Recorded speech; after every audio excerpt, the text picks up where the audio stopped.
Est-ce que vous arrivez à croire qu'on est le lundi 24 juin, que mes travaux ont commencé le 15 janvier et qu'ils ne sont toujours pas terminés? C'est un truc de ouf. C'est un truc de dingue, les amis. Je ne sais même plus quoi dire. Je les ai menacés, j'ai envoyé des mises en demeure, constat d'huissier de justice, et rien n'y fait. Et rien n'y fait, je ne sais plus quoi faire. Alors j'ai toujours pas d'escalier dans mon bureau, ni dans notre chambre, parce qu'on fait installer 2 escaliers. On dort encore avec les enfants par terre depuis mi-janvier. Et on avait commandé des portes. Et je vous assure, franchement, limite, je me demande si c'est pas un gag. Et le jour, ils sont venus nous les installer. Ils en ont installé 2 dans notre chambre. J'arrive, il y en a une, elle est explosée en haut à gauche. Et puis quand tu fermes, tu sais, ça frotte parce que ça a été mal fixé. L'autre, comme c'est une vieille maison qu'on a, fallait la couper, fallait une porte sur mesure. Et en gros, fallait la raccourcir de 30 cm. Donc c'est une porte à motif. Donc qu'est-ce que tu fais? Bah t'enlèves 15 cm en bas et puis 15 cm en haut. Pourtant moi je suis pas bricoleur, hein, je suis même pas le mec le plus intelligent du monde, mais c'est une question de logique. Qu'est-ce qu'il a fait le gars? Bah lui il a enlevé 30 cm en bas. Du coup la poignée m'arrive au niveau du genou. Donc, je découvre ça quand j'arrive chez moi. Et je l'appelle. Je lui dis la porte, j'imagine que c'est provisoire. Et le mec, il me fait bah non, à part quelques finitions à finir autour, c'est comme ça que je voyais le truc. Je vais vous foutez de ma gueule ou quoi? C'est hallucinant. Alors, je ne sais pas si ce sont des idiots, si ce sont des incompétents, si en fait ils s'en fichent, ou si comme ça se passe mal, ils ont envie de me faire chier. Peut-être, probablement un petit mélange de tout ça. Mais c'est hallucinant. Je suis vraiment... Qu'est-ce que vous voulez que je vous dise, les amis? Ça m'empêche de dormir la nuit. Et puis surtout, c'est une charge mentale et ça me prend de l'énergie. Alors qu'on arrive quand même sur cette semaine extrêmement importante, fatidique, j'ai envie de dire. Bonjour à toutes et à tous et bienvenue dans ce point du lundi matin. Nous sommes le lundi 24 juin. Il est 11h40. Le point du lundi matin sera probablement posté en fin de journée. Là, je l'enregistre parce que je vous le devais. J'en ai pas fait depuis 15 jours, et puis là, c'est la semaine qu'on attend tous, donc il fallait que j'en fasse un. Même pour moi, c'est important. Mais du coup, après, il faut que je parte directement, que j'ai pas le temps de faire le petit montage vidéo. Je vais faire ça dans le train.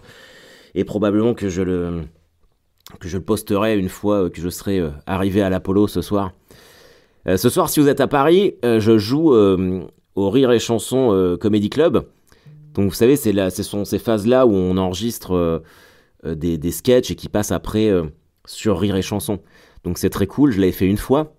Et là, j'enregistre des nouveaux passages de mon nouveau spectacle, de Relax Max. Donc c'est très cool. Et puis, et donc c'est à l'Apollo à 20h. Moi, je dois y être à 17h30, donc je vais essayer de finir le montage de tout ça. Sachant qu'il faut aussi que je répète un petit peu pour le Hellfest dans 2 jours. Mais on va y venir à la fin. On a d'autres trucs à se dire. T'as d'autres trucs à rattraper. Commençons par des trucs un peu feel good, les amis. J'ai marqué avec mon équipe de vétérans. Alors, j'ai pas joué de l'année, mais on avait un dernier match parce que l'équipe est dissoute. En fait, on change de patelin pour 2 histoires diverses. Putain, faut que je me rase le crâne. J'y pense maintenant. Ah là là, mon chat m'appelle, il a faim en plus. Et donc, dernier match de l'équipe. Et on fait un match amical contre une autre équipe. On se fait défoncer. 5-1. Je rentre en début de deuxième mi-temps. Et il y a un penalty pour nous. Donc, comme mes copains du foot, ils m'ont pas vu de l'année, ils m'ont dit, bah Harold, tire le penalty. Je tire le penalty. Je l'envoie dans les nuages. Je fais le Harry Kane. Attendez, bougez pas, je vais donner à manger à mon chat. Je suis désolé, il avait envie de faire pipi en fait. Il voulait pas bouffer, il voulait faire pipi. Et comme c'est lui qui commande ici, je suis obligé d'arrêter l'enregistrement de mon podcast. Et vous voyez, je suis essoufflé, parce que j'ai descendu mon échelle comme un ouf, et je l'ai remonté comme un ouf. Donc voilà, je disais, il m'a niqué ma dynamique. Donc je tire le penalty, je fais comme Harry Kane contre la France en Coupe du Monde 2018, mais je l'envoie dans les nuages. Et donc je me fais un peu chambrer forcément. Et dernière seconde, nouveau penalty. Et là, le coach, il fait bah Harold, tu veux réessayer? Je fais non, non, c'est bon, ça va aller. Puis les mecs, ils insistent, je fais bon, ok. Et là, grosse pression, tu vois. Grosse pression, parce que si tu rates 2 penalties de suite, ce qui est possible avec moi, ça la fout mal. Et bah là, bim, plat du pied, sécurité, bam. Bon, on perd quand même 5-2, mais j'ai réussi à foutre mon penalty, et donc je suis content. Et puis voilà, donc ça c'était cool. Et puisqu'on est dans le domaine sportif, hier j'ai fait un trail de 11 km. J'ai fait en 55 minutes. Enfin, j'étais en feu. J'étais en feu. Alors que j'ai pas spécialement fait gaffe. Hein. Léonard avait un tournoi de foot samedi. Et j'étais avec les autres pères de l'équipe. On s'est mis des binous toute la journée. En bouffant des pizzas et tout. Et bah tu vois, le trail, ça s'est bien passé. En même temps, pendant tout le trail, je n'arrêtais pas de penser au Hellfest. À me dire, il faut y arriver, faut que j'arrive. Donc ça c'est cool. J'ai tourné un film aussi mardi dernier qui s'appelle Les Deux Anges. Un film avec Romain Lancry et Adrien Méniel. Je sais qu'il y a McFly et Carlito dedans. Très cool, tu vois. Alors le pitch, je peux vous le dire vite fait, c'est un couple qui meurt et qui arrive au paradis. C'est une comédie, hein, bien sûr. Qui arrive au paradis. Et en fait, ils refusent de mourir, ils pensent que pour eux, il y a un vice de procédure, qu'ils n'auraient pas dû mourir, etc. Et du coup, il y a des anges qui s'occupent un peu des personnes mortes. Et moi, je suis l'ange responsable de la sécurité. Donc j'ai une petite scène, hein, c'est pas dingo, hein, ça dure pas très longtemps, j'ai 2-3 répliques. Mais ça m'a fait plaisir. Ça m'a fait plaisir parce que, mine de rien, depuis l'île prisonnière, je n'avais rien tourné depuis 2021. Donc ça fait plaisir. De pouvoir être à nouveau sur un plateau de tournage, ça c'était bien coolax. Et puis ça ne vous aura pas aussi, ça a été une grosse semaine, ça ne vous aura probablement pas échappé que j'ai intégré France Inter.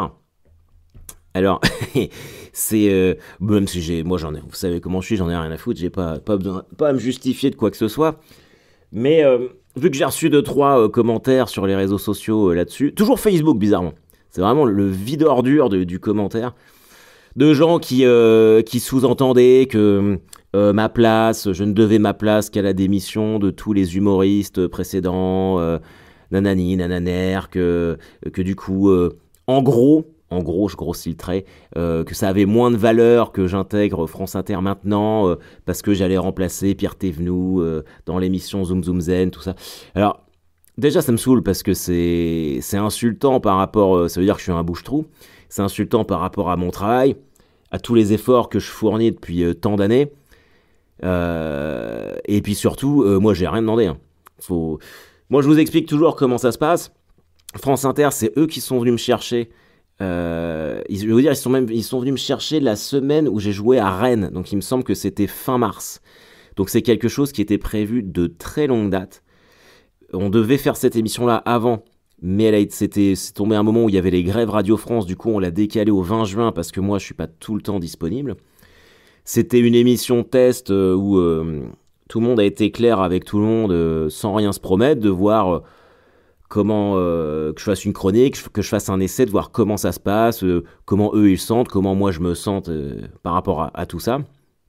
Mais c'était bien avant les vagues de démissions de tous mes collègues. Donc je n'ai absolument rien à voir là-dedans. Et puis c'est un peu relou en fait. C'est un peu relou d'entendre ça. Mais c'est le karma. C'est toujours des trucs comme ça qui m'arrivent. T'arrives sur France Inter, mais bizarrement c'est la semaine où il faut absolument pas arriver sur France Inter. C'est comme ça. Mais en même temps, bon voilà, c'est pas pour être méchant, mais les gens sont cons. Les gens sont cons, donc là, ils s'enflamment, machin truc. Dans 15 jours, ils seront tous passés à autre chose. Là, c'est parce que Guillaume Meurice, il y a eu son licenciement et que du coup, les gens sont à fleur de peau. Mais ils ont oublié qu'il y a 3-4 ans, la même chose s'était passée avec Pierre-Emmanuel Barré. Ça les a pas empêchés d'écouter France Inter. Donc, ça me fait pas grand-chose dans le sens où ils auront vite oublié, ils seront vite passés à autre chose. Mais ça m'a saoulé. Ça m'a saoulé de recevoir ce genre de messages, même si très globalement, les gens étaient très contents pour moi, et je vais essayer de retenir ça. Je voudrais vraiment, vous savez, j'essaye vraiment de retenir que le positif, mais c'est pas toujours évident, quand on a une personnalité comme la mienne, donc voilà. Quoi qu'il en soit, en tout cas, la chronique, si vous ne l'avez pas vue, je l'ai postée sur les réseaux sociaux, puis elle est sur sur YouTube aussi. Ça s'est très bien passé, le thème c'était les emojis, c'est un thème imposé, et je pense que j'ai fait du bon travail, en tout cas eux ils étaient très contents. On va remettre ça l'année prochaine, donc ça c'est une grosse satisfaction. Du coup je serai plus sur Rire et Chanson pour les chroniques, forcément, mais je les avais prévenus, hein, Rire et Chanson avant, moi. Depuis mars, je leur avais dit que j'allais faire un essai sur France Inter et que si ça se passait bien, je partirais là-bas. Et de toute façon, tous les gens de chez Rire et Chanson que je connais depuis 3 ans maintenant sont tous adorables, ils sont tous à m'encourager, donc vraiment, je suis très content. Et si avec France Inter, à un moment, ça devait s'arrêter pour X raisons, je serais très content de retourner sur Rire et Chanson, de refaire ce que je faisais. Donc c'est que du positif, c'est très cool. Je suis très content. Je vais signer, je suis en train de parler avec une très grosse prod française pour m'accompagner maintenant sur le stand-up. Donc sur Relax Max. J'attends que ce soit vraiment complètement officiel, tout ça, mais on est en train de discutailler, c'est des trucs de contrat. Donc voilà. Donc moi je suis très content, je serai très content de l'annoncer quand tout sera bouclé. C'est vraiment une grosse satisfaction. Rappelez-vous, hein, au début d'année, je fais toujours un bilan de savoir. Bon là, c'est pas le dernier épisode de la saison, donc il s'agit pas de faire le bilan, mais voilà, il y a une prod, il y a un nouveau spectacle, c'était quand même le but. Le but, c'était d'arriver en juin avec une heure un peu prête. Et en fait, je l'ai eu très rapidement. Le nouveau spectacle marche très bien. Il y a eu les opportunités France Inter, la prod, le fait d'avoir accompagné Gad aussi en tournée, c'était très cool. Et puis bien sûr, le Hellfest, dont on va rentrer dans le vif du sujet maintenant, parce que c'est bien de ça dont il s'agit. C'est qu'on est à J-48 heures de ma performance au Hellfest. En fait, ça me fait tellement bizarre. Je le prépare depuis tellement longtemps, dans ma tête surtout. On est en train de tourner un petit documentaire sur toute la préparation du Hellfest avec des images. On a investi dans beaucoup de matos pour pouvoir faire une bonne captation du Hellfest. Je suis en train d'essayer d'anticiper tout ce qui peut mal se passer pour pas être trop surpris. Genre, il se met à pleuvoir, on me jette des trucs à la gueule, machin, enfin tout ça. Donc, normalement, c'est pas ce qui devrait se passer, mais voilà, j'ai fait exactement le set que je vais faire vendredi dernier dans un bar de lancer de hache à côté de chez moi à Caen qui s'appelle le Valhalla à l'occasion de la fête de la musique. Et en vrai, c'était un putain de bon exercice. Je suis tellement content d'avoir fait ça. C'était vraiment la bonne idée de placer ça 4 jours avant le Hellfest parce que c'était en extérieur. Je jouais sur une scène où il y avait plein d'instruments autour de moi, chose qui ne sera pas le cas au Hellfest parce que je serai vraiment en mode juste avec mon pied de micro en mode stand-up. Les gens étaient très très très très loin. Je pense que les premières personnes devaient être à 15 mètres de moi, minimum. Alors qu'au Hellfest, il y aura des crash barrières et que les gens seront beaucoup plus proches, donc ce sera plus simple aussi. Et là-bas, au Valhalla, les gens étaient attablés, ils buvaient des bières, machin truc. C'est toujours compliqué. Enfin, pour moi, je pense que ce sont des conditions beaucoup plus compliquées que celles que je vais retrouver au Hellfest. Et ça a quand même très bien fonctionné. Ça a très bien fonctionné. Alors, je sais pas si c'était le fait que ce soit chez moi, du côté de Caen, et que les gens viennent me soutenir, parce qu'il y a des gens qui sont venus exprès pour ça, et qui ont fait qu'il y avait une affection particulière. Enfin, je l'ai ressenti, ça m'a fait très plaisir. Mais c'est vraiment ce qu'il me fallait, je crois. C'est ce qu'il me fallait, et je ne pouvais pas être plus près. Et le Hellfest, techniquement, je pense que ce sera plus simple, dans le sens où les gens seront plus proches, il n'y aura pas de table, machin truc, qui seront debout. Donc ceux qui seront là, c'est ceux qui veulent voir le spectacle. Toute la logique de turnover, de gens qui vont bouger, passer devant moi, ça, quand j'ai fait le warm-up Hellfest, et puis au Valhalla, je l'ai bien géré. Alors au Valhalla, les gens n'ont pas bougé du tout pendant 40 minutes. Donc ça, c'était vraiment cool. C'est que tout le monde est resté à écouter. Parce que J'ai abordé différemment le truc. J'en ai beaucoup parlé avec Gad de ça. Parce que moi, j'ai jamais joué en extérieur devant autant de monde. Donc lui, avec la grosse expérience qu'il a, il m'a donné 2-3 conseils qui étaient très intéressants. C'est de ne pas rentrer directement dans le texte, d'adresser vraiment, de capter l'attention en parlant de ce qui se passe sur le moment, de relever l'absurdité de la situation, d'être dans un festival de métal et de commencer par du stand-up et de faire des blagues pour vraiment poser les gens, être avec moi, quitte à, parce que c'est chronométré, hein, quitte à sacrifier 2-3 minutes de texte pour avoir ce temps de captation d'attention. Et en vrai, évidemment qu'il avait raison. Le mec, il a 30 ans de carrière, donc évidemment que je l'écoute. Donc ça, c'était chouette. Et du coup, ça m'a permis de pouvoir poser le texte, de prendre du plaisir. Au Valhalla, j'ai pris du plaisir. Et d'être prêt, en fait. Pour mercredi, il n'y a plus qu'à. Il n'y a plus qu'à. Le seul truc qui va être peut-être plus... pas compliqué à gérer, parce que même si, mine de rien, j'ai pas l'expérience de Gad Elmaleh, bon, ça fait quand même 12 ans que je fais ça, ça va le faire. C'est plus l'aspect émotionnel, de me dire... parce que ça mélange à la fois mon travail et ma passion. Donc il y a un double enjeu, parce que si ça se passe très mal, et que c'est un cauchemar, et que c'est dur à vivre, je verrai plus jamais le Hellfest comme avant. C'est ça le truc. C'est que si ça... Après, je pourrais plus y retourner sans penser que j'ai pris un four, que ça avait été horrible, que je ne sais quoi. Et il faut quand même penser à ça, parce que, comme vous le savez, moi je suis un adepte du stoïcisme, et il faut toujours envisager tous les cas de figure. Donc je l'envisage quand même. J'espère pas. Je n'y crois pas, mais on sait jamais. En revanche, si ça se passe bien, et que c'est un putain de souvenir, mais le Hellfest rentrera encore plus dans mon cœur qu'il n'y est là. Et je veux que ça se passe comme ça. Je veux que... Si à minima ça se passe comme au Valhalla, je signe tout de suite.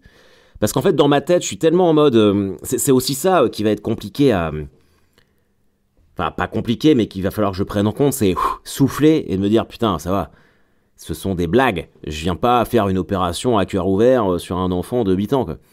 Donc tranquille, même si ça se passe mal, c'est cool. Derrière, je chillerai quand même. Et il faut que je prenne du plaisir. Il faut que je prenne du plaisir.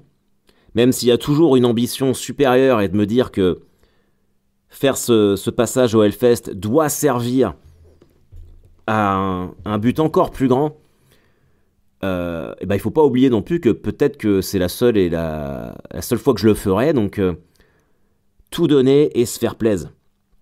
C'est vraiment l'objectif. Et puis en plus, je reçois tellement de messages de gens partout qui me disent qu'ils seront là pour voir le passage, que ça me fait chaud au cœur, et j'espère que je ne vais décevoir personne. Donc voilà, qu'est-ce que je peux vous dire, les amis? Ça me fait bizarre depuis tout le temps. Imaginez, c'est la 4e saison du Point du lundi matin. J'ai enregistré le premier épisode du Point du lundi matin au moment du confinement. J'ai fait des points du lundi matin sur le site du Hellfest. Et, allez, on va pas se mentir, 75% des épisodes, il y a toujours un moment où je parle du Hellfest. Et là, on y est. On y est, les amis. Je vais enfin le faire. Le prochain épisode que j'enregistrerai, je l'aurai fait. Enfin, j'espère. Moins que ce soit annulé, parce que des ghouls ont débarqué sur scène et égorgé tout le monde, j'en sais rien. Ça, c'est le Harold paranoïaque qui parle. Mais, putain, on vient de loin. Et c'est ça, en fait. C'est que je peux pas être parti de si loin et que ça se passe mal. C'est inenvisageable. C'est inenvisageable, les amis.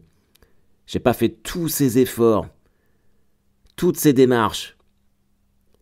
J'écoute pas du métal depuis que j'ai 10 ans pour que ça ne se passe pas bien. Donc ça, c'est cool. En tout cas, pour rappel, je passe le mercredi à 16h20. Donc si vous avez un moment pour placer une petite pensée, priez pour moi, allumez une petite bougie, envoyez-moi des ondes positives, et je prendrai tout, et je suis sûr que ça m'aidera. En tout cas, les amis, je vous dis à bientôt. À la semaine prochaine. Et puis, alors la semaine prochaine, on rentre le lundi, donc j'aurai pas le temps de faire le point du lundi matin. Et le mardi, j'enregistre une nouvelle émission avec France Inter. Donc ça va peut-être être compliqué. Je pense que ce sera le mercredi, le point du lundi matin. Voilà les amis, écoutez, faites gaffe à vous, faites gaffe à vos miches, profitez-en. Si j'en croise certains d'entre vous au Hellfest, soyez pas timides. C'est relou quand vous m'envoyez des messages, ah on n'a pas osé venir te voir. Soyez pas timides les amis. On est tous ensemble, et puis bah ceux qui n'y sont pas, je vous dis à très vite. Allez, bye bye.